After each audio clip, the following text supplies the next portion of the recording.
Let's go! Sledge the beast unleash the king and this race. Reback on the blast. It'll never return. In its grip, let the wildness burn. Rock and rolls, it's a thrilling ride. With the sledge, there's nothing to hide. All right, guys, we were out with the sledge finally. Oh man, I went through a couple of things trying to get this thing sorted. But we are here to do the usual thing, speed run it on the off-road tires. These are the stock tires, as you've seen in some of the pictures I've posted. But basically, this is a 1650 kV motor with the from Hobby Wing. It's a Max 6 G2. We're geared 1846. So we're just gonna see what she's got in it with the current gearing. Obviously, it's not a speed run necessarily. It's just to see what the top speed can be. So we have the GNSS performance analyzer. As usual, we're gonna put it on track. We're gonna press start. Make sure that we're reading. Yes, we are. And let's see what she's got. Oof. That thing was screaming, man. Full speed, full speed, full speed. Woof. Oh. Jesus Christ. I did a freaking backflip at the end of the road, man.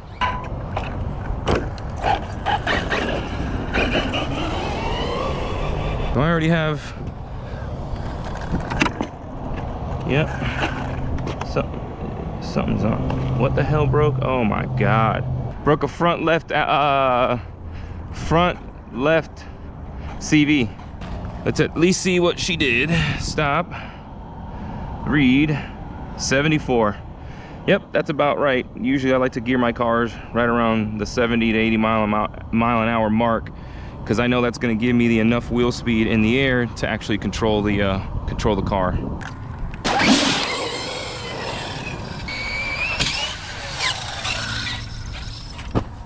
All right, nice clean first flight, dude. Landed good, flew well.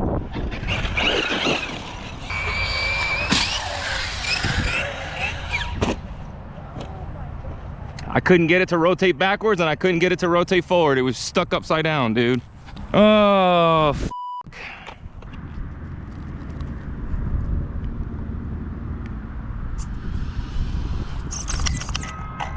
I mean, that's there. I broke a shock standoff, but I have a replacement shock standoff.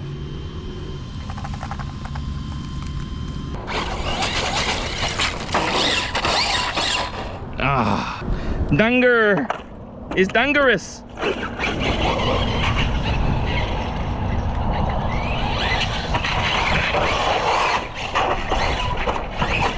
There we go.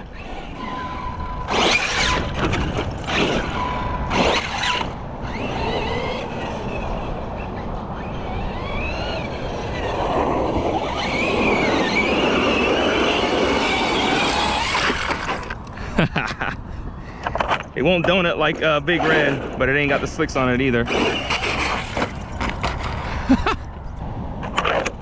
Oh, I just stuck the body up under the front bumper. Hold on. There we go.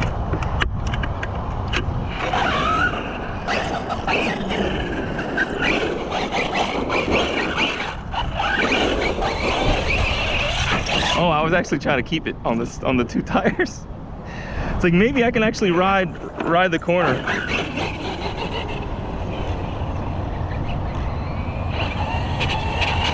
Woo!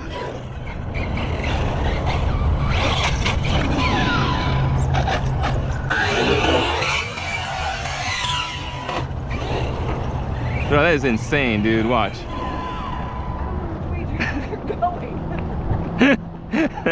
Oh. I can literally backflip it and then stop the. You gonna do it again? Or you didn't get it? I didn't get it. Hold on. There we go. Well, it looks like maybe just a wing mount and a shock standoff, so we'll see.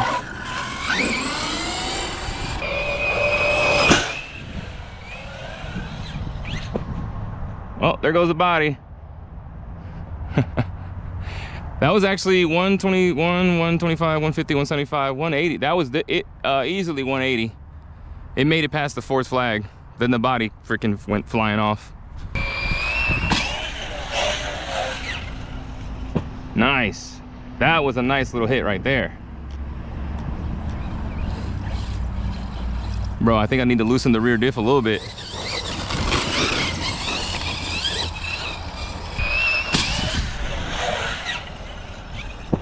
Nice. Ah, body came off, number 2. Oh. There we go. Holy moly. That's the whole front piece. That's not right off. Yep. That's not good, because those are the bolts that hold it on. And this whole thing broke. Holy moly. You know, if I had the stock plastic one, I mean, if I could put the stock plastic one, I would, but I can't because the bolts are broken off in there now. Yeah. Nice double. Nice double. Oh my God. So the Sledge to me feels a lot more like the Kagama, if I'm honest. Now that I'm driving it, dude. There we go. The Creighton feels more like a more stable, more planted, less willing to wheelie and stuff like that. Oh my God, look how those tires are, dude. Look at that. That's probably the dirt. Oh, that's probably the dirt that's inside of them. Look at this, dude. Oh my God, man.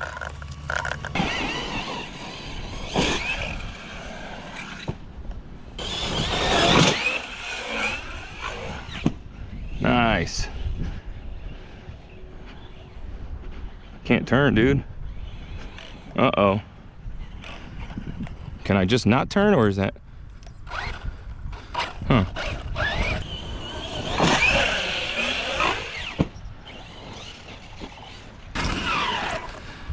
I got it. This is crazy, dude.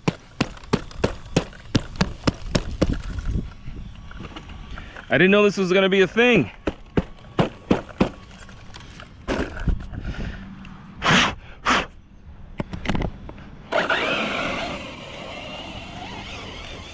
I can like backflip it and then stop the rotation. Like that. That's crazy, dude. Oh! Ah! I gotta try that now, dang it.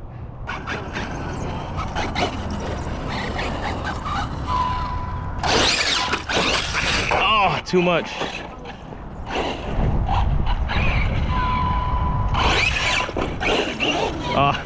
Now I got hesitant. I was like, ugh.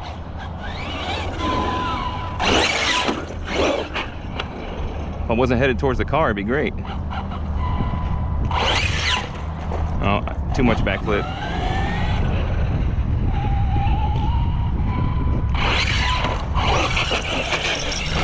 That was almost it.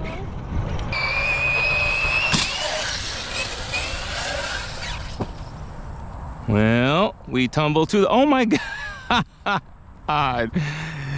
We cartwheeled all the way to the tree, and then when the car hit the damn tree, the body came off. The body is where the car should be, or how it should be. Oh man.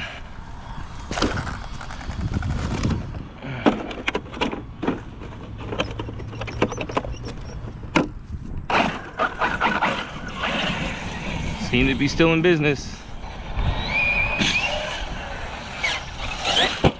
Whew, there goes the wing. Yeah, that's it. That's it for that wing.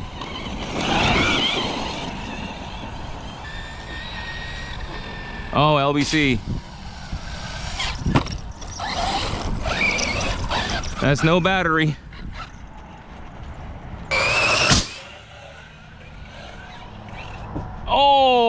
Oh my God, I lawn darted it hard again, dude. Is that another shock stand? Oh, it's a shock cap. You know what? I got a shock cap.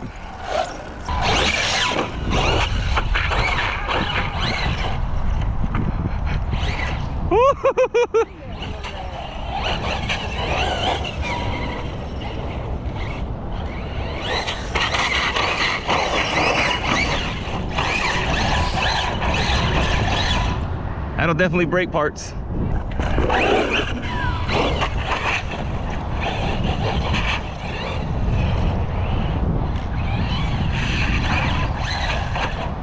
Bro, this thing is wild, man. It reminds me of the Kagama.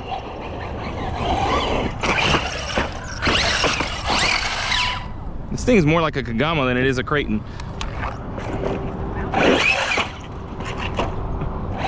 Yes. Oh, I think it overheated.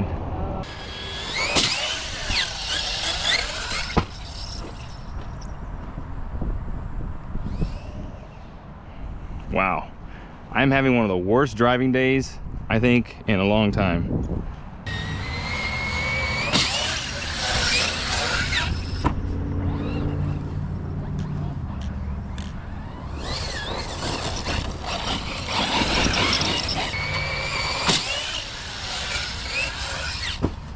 Oh, there goes the body, number 3. Another broken shock cap. It's a stock one, so, but oh my God, okay. Woo!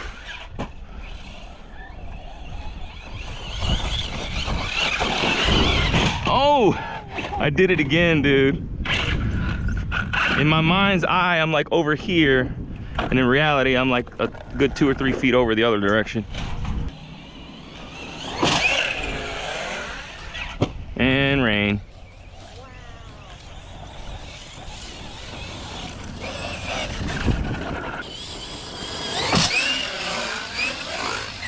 Nice.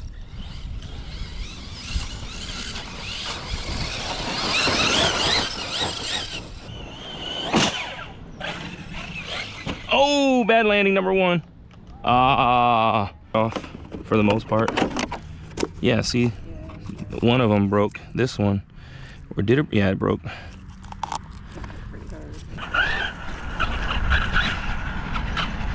All right, guys. So what we did was, I put a brick right underneath. I guess it wouldn't be a brick, but it's a cement block underneath the ramp to give it a little bit more pop.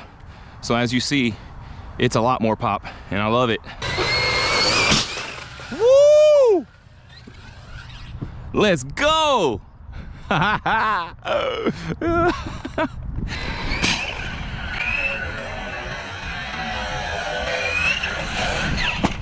Oh God, that landed like a freaking ton of bricks, dude.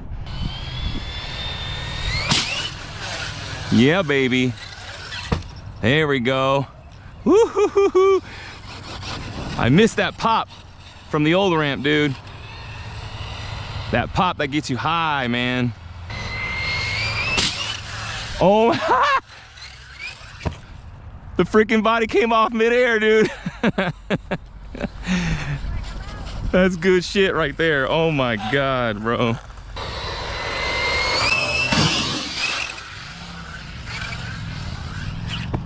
Woo! We just made it to 180. We just made it 180, dude. Didn't land it right, but we made it to 180, and we're probably going twice as high as we usually do, bro. That's insane.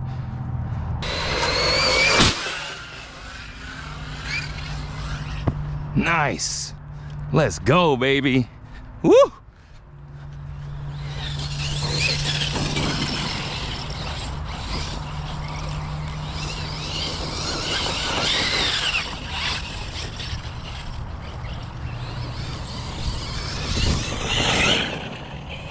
This thing is beastly, bro. Beastly.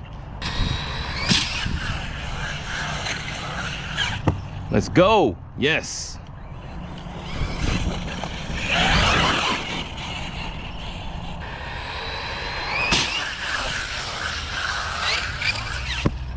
Woo!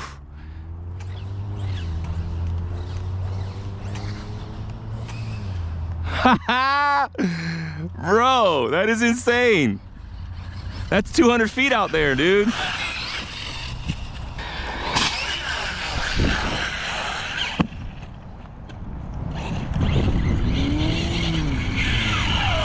Oh, that's what's going on. I knew something was weird. My ESC is not attached. Dang it.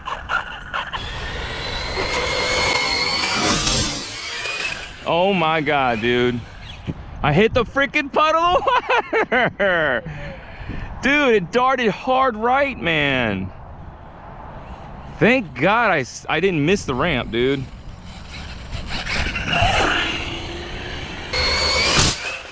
Woo! Damn it. The freaking tree, dude.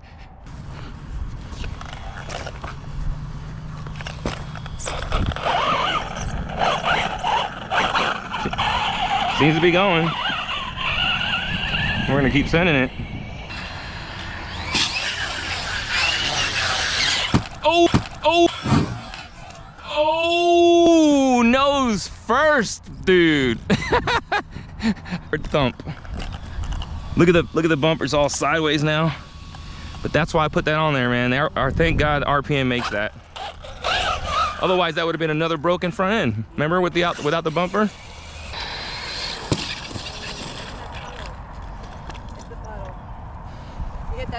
The puddle of water, dude. I hit the brick with the freaking corner because of the puddle of water. Son of a bitch. And I don't have that part. That's a knuckle. I don't have any steering knuckles for these things. All right, guys. So we made it back. We're here with the Sledge. So I guess the easiest thing would be to talk about what's in the thing before I talk about what went wrong and then what order it went wrong. Because this thing definitely challenged my patience. I'll put that as the short version of it, but essentially this is a fully built Traxxas Sledge. At the front we have, actually starting with the shocks and the shock standoffs, we actually have ARMA shock standoffs. They are Scorched RC shock standoffs, but they are ARMA. And we also have ARMA front shocks. And we have GPM front tower. And then we have a Vidavon front tower to chassis brace. We have Vidavon bulkhead. We have the M2C front hinge pin holder with the stock captured cap at the front. We have an RPM front bumper, stock toe links and camber links. We have the Vidavon bell crank system, perfect pass servo with the Scorched RC servo and link. Going to the middle, we have the GPM center diff, and then we have GPM center diff, but I'm using the Vidavon front and rear dog bone input drives and output drives kit for this car. So it is compatible with the GPM differentials. The chassis is Vidavon. The receiver box is Vidavon. We have a Max 6 G2 with a 1650 kV motor. We're geared 4622, I believe. And then on the rear, we have the ARMA Creighton toe links, or camber links for the rear. And then we've got, stock wing and wing mount, GPM rear shock tower. And then I believe the rear shock tower to chassis brace is GPM. Then we have the B, C, and D blocks are from Vidavon. Stock tires, stock wing mount, all that good stuff. So battery tray is also Vidavon. That actually comes as a kit with the servo mount, I believe. So that's pretty much the rundown. Shocks are just stock weight oil. They're 100 weight, I believe, because these are off of Creighton EXB. And then the front diff is 20 million, center diff is ear plugged, and the rear diff is 20 million. I went a little too thick on the fluids this one because I wasn't sure where to go with it. I'll probably reduce the rear diff down to 1 million just to give me a little bit less of the back end wanting to step out. But yeah, so the difficulties I ran into with this car were partly my fault just because of, setup ignorance. Sometimes you just don't know where the weak points are, things like that. But some of it was kind of like bad design, So the first issue I had was I kept nosediving the car. So I say it in the video, I did it again. I kept nosediving the car, and it was because I didn't realize I set my ESC to 62.5% for the brake force. I don't know how I did that because I always set my brake force on my ESCs to 50%.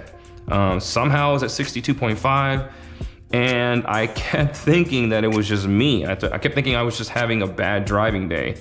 And then eventually I figured out that it was set to 62 and a half. And then I was like, wow, so this whole time, that's why I've been having a hard time, you know, landing this thing right, because my brake force was too high. But in the process of figuring that out, I ended up with a situation where let me see, where did I put all that now? Wasn't it just here? Oh, there it is, okay.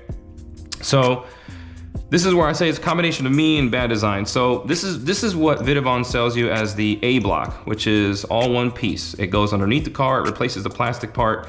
It's all one unit. So normally this would be 3 pieces or 2 pieces, 2 separate pieces, but it's all one unit now and it's all aluminum. And honestly, it's a great looking part. It's built right, it fits right, everything's fine. Problem is if you nosedive this thing too many times, if you land on the front end first too many times, this whole thing will break in half, because the only thing that's holding this thing in place are the 2 locating pins and the 2 bolts that go in there. But when I mean, obviously, and I should have said this from the beginning, I understand that what I do is extreme bashing, and most people, probably 99% of the people that run these cars, are not doing what I'm doing.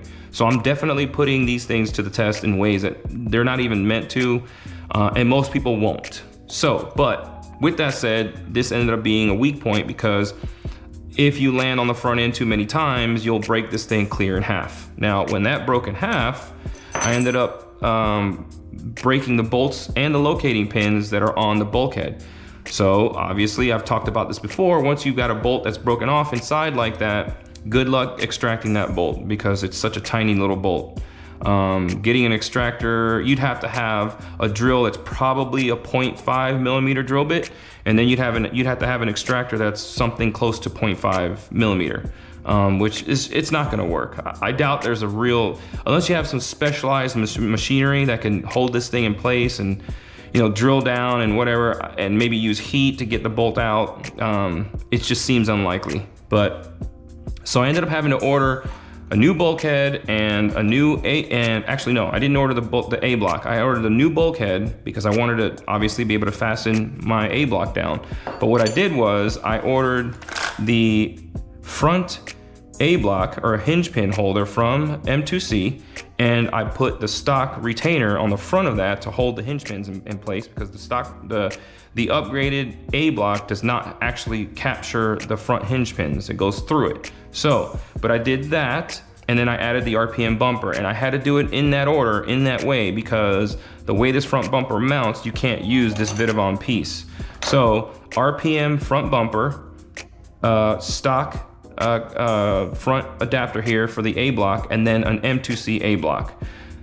Once I got that figured out, now when I land on the front end, I don't destroy my whole car, you know what I mean? So that was one of the things in terms of setup. I was like, man, so going back to the A block, even the stock one is the same. It's just made out of plastic.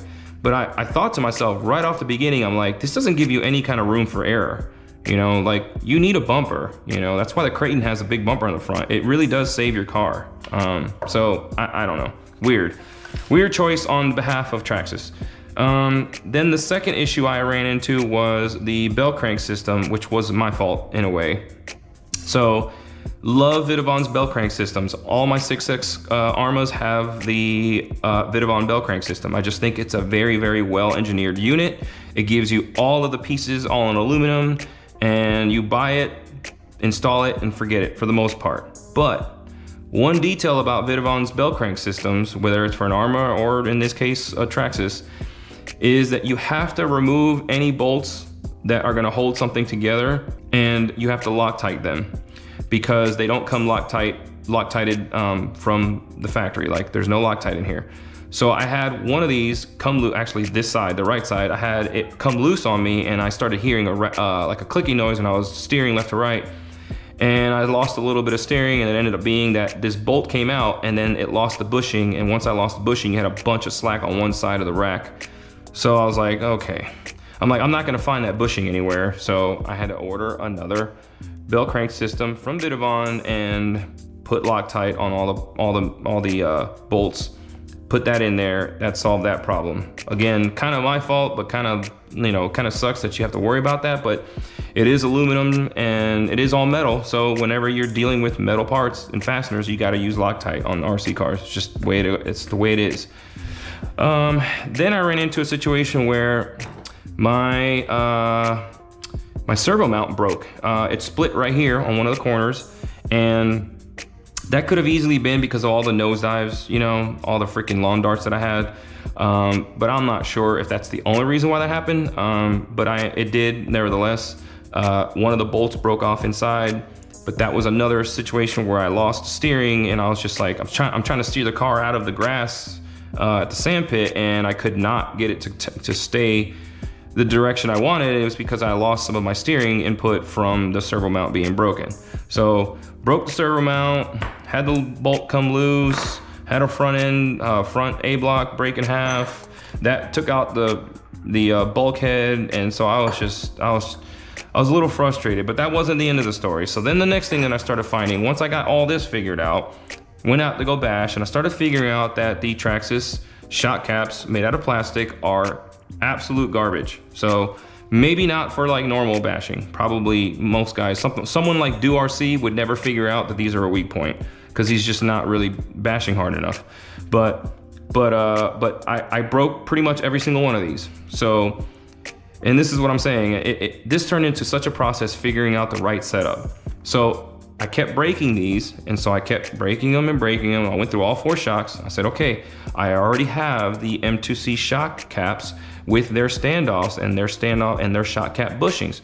Let me go ahead and install those, and maybe that'll fix this problem. Well, you know, it should fix the problem. It's made out of aluminum 7075 instead of plastic, right? Okay, cool. Well, then once I did that, excuse my mess here, but once I went to the M2C shock caps with their standoffs, I started breaking shock standoffs. I literally broke one corner one time twice. So I went through this corner, this corner, this corner, this corner, and then I went through this corner, this corner, this corner, this corner again. So I ended up breaking 8 of these things. So I'm like, dude, what is the deal with the M2C shock standoffs? So I went on their website, I found that they had a thicker standoff. So I was like, okay, I'll just get the thicker standoffs, whatever, I don't care, I just don't want it to break.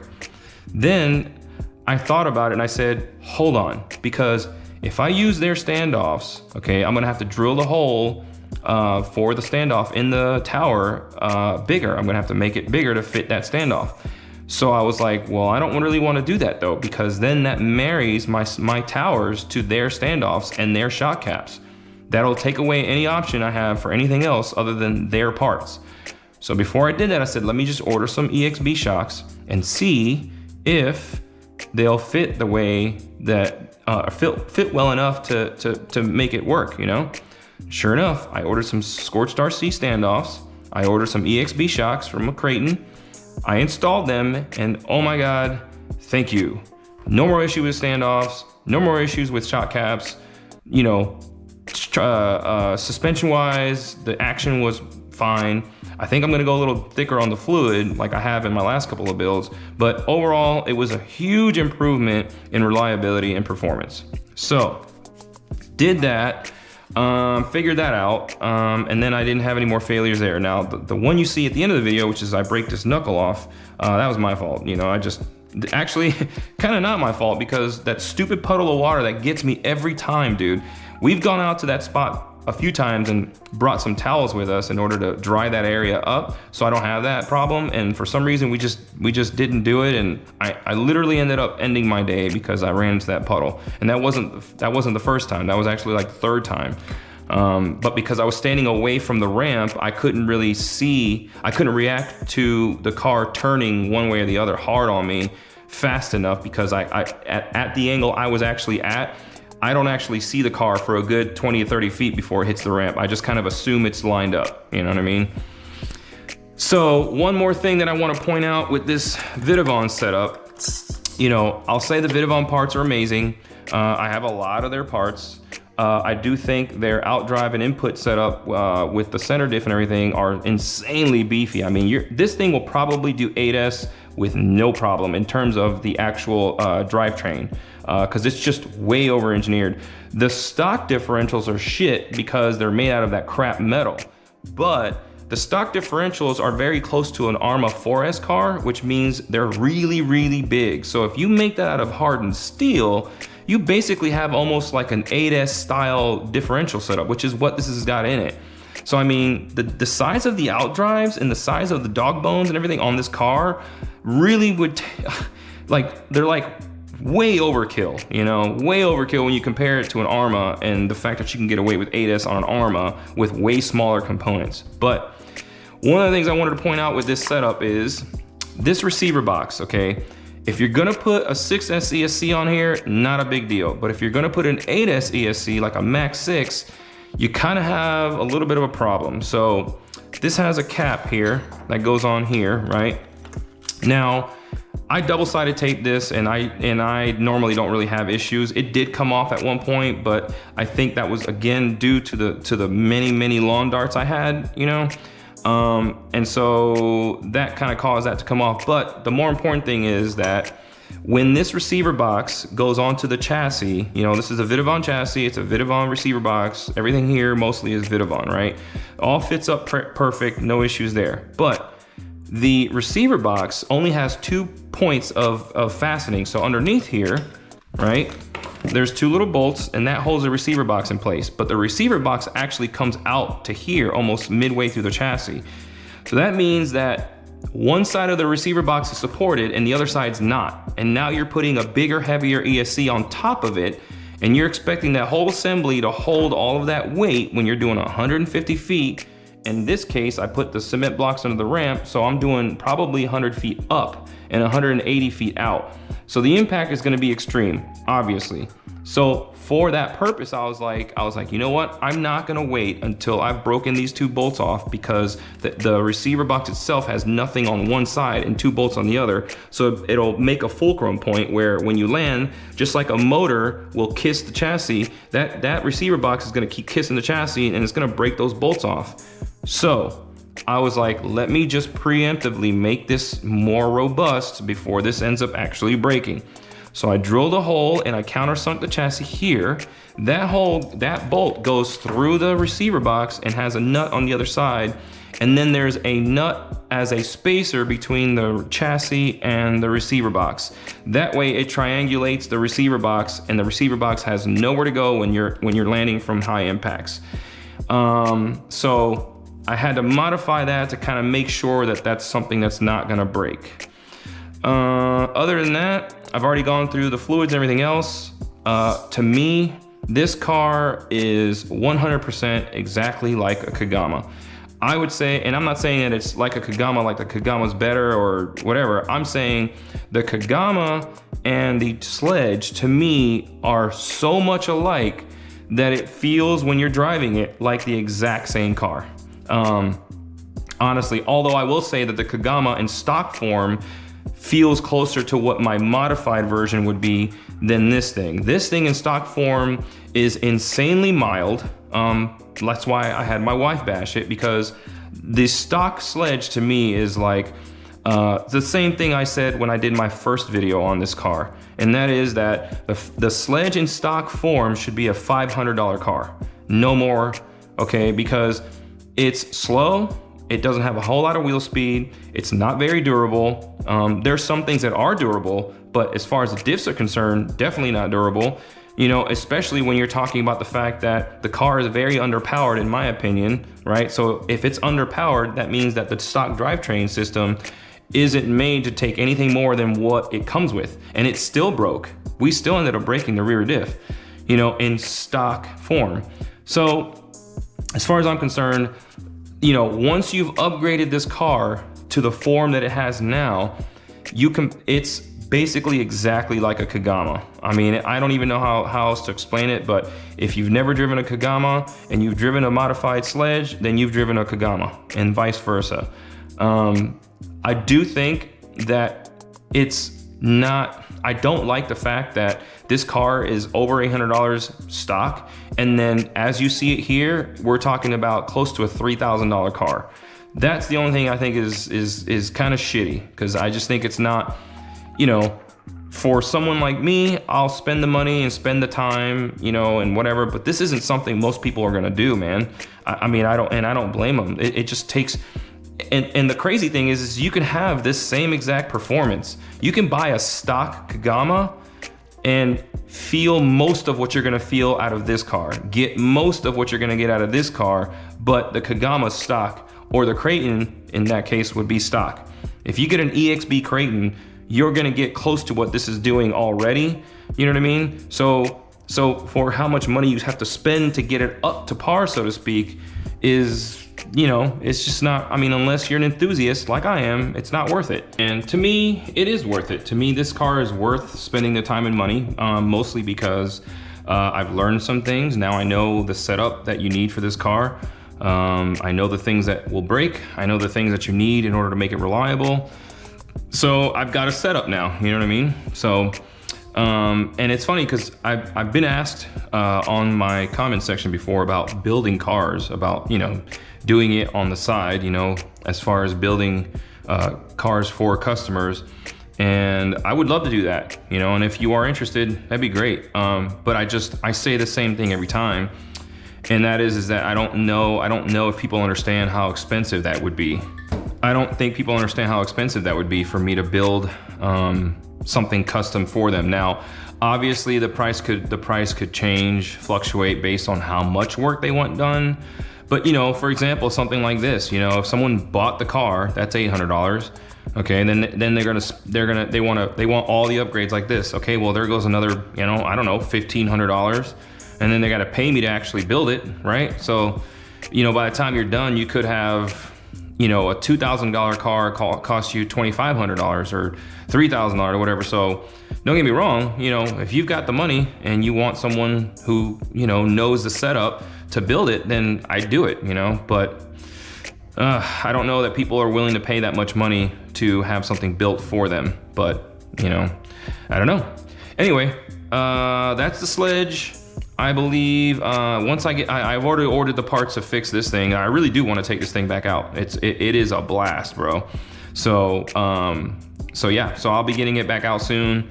After this, I believe next week will be the Typhon video, and then after that, we are going to probably slow things down. I've got a bunch of custom parts being made for the Shiroi. I've got Eric Van Ravenstein working on some pretty cool things for that build, so I will be doing that video soon after the Typhon, but it all depends on when I can get the parts out, get the car built, and then get the car ran and actually filmed. So like you guys seen, some of you guys have seen on my post, I am starting up my own automotive repair business, so I do have to kind of take some of the focus away from this and put it into that in order to get that going. So yeah, so things will, you know, I'm not 100% sure that things will slow down as much or whatever, but I'm just kind of preemptively saying it because, you know, if you see the drop off, you'll know why. So, all right, guys, well, stay tuned for the Typhon next week. I thank you guys who have subscribed for subscribing. I think it's awesome. I think it's amazing. And I thank for all who watched, or I'm thankful for all who watch. And I will be here next week with the Typhon, and then we'll see what happens from there. All right, guys, keep on bashing.